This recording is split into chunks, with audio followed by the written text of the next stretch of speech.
I made this easel for about $30, and in this video I'm going to show you how I did it. I didn't want to spend a lot of money and I wanted it to be adjustable.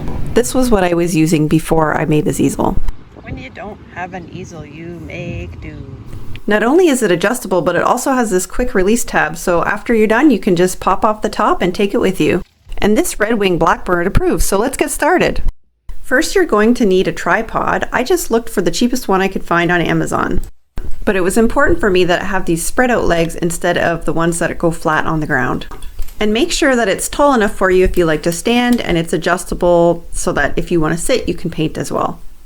I like the one with the adjustable head, but pick whichever one you think is right for you.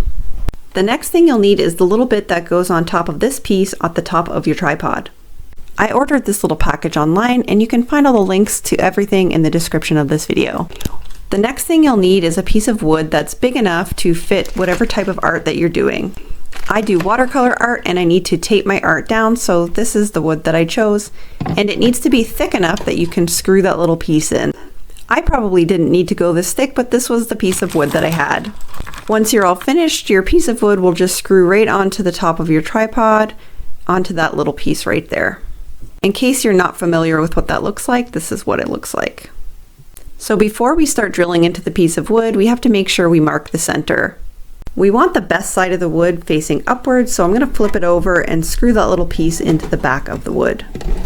It's a little bit hard to record this with my phone in my hand, but what I'm going to do is just do an X to find the middle of this piece of wood.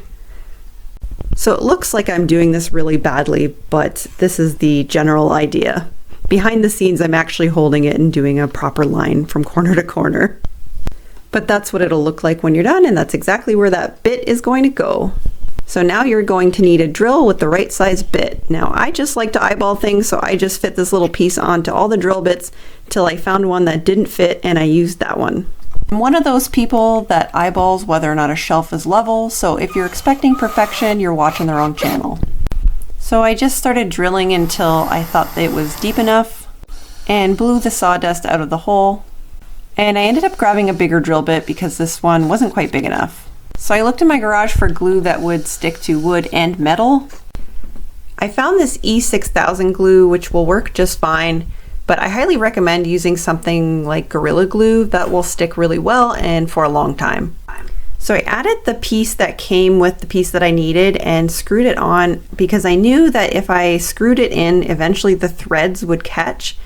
And I need a little more muscle, so I grabbed some pliers. So just keep going until the threads catch and it gets in there nice and tight, and then you can take the little end piece out. It will completely destroy that end piece, so you won't be able to use it, but I didn't need it anyway.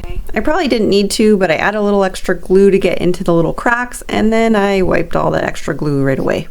The most important thing here is just to make sure that you don't have any glue that's going to dry and keep you from being able to screw anything into that hole.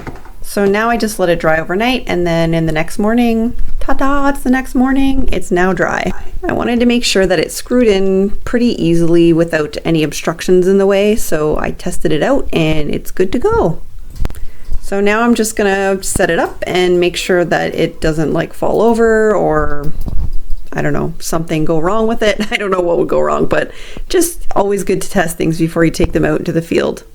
And just making sure that it doesn't like fall off the top, or you know, that it's functioning the way that I want it to function. So it looks good to me. So now it's time to take it out into the field and give it a go. You can tell I'm super excited because I'm giving you the thumbs up. Yeah. I made it because I was in this plein air competition, so I tested it over the next couple of days. It was a little bit wobbly. I taped this down. So I'd like to add a cup holder or something, and maybe something over here for my palette. But so far, good. I used this easel for the next couple of days and I really liked it. It was nice because I can adjust it if I want to sit or if I want to stand.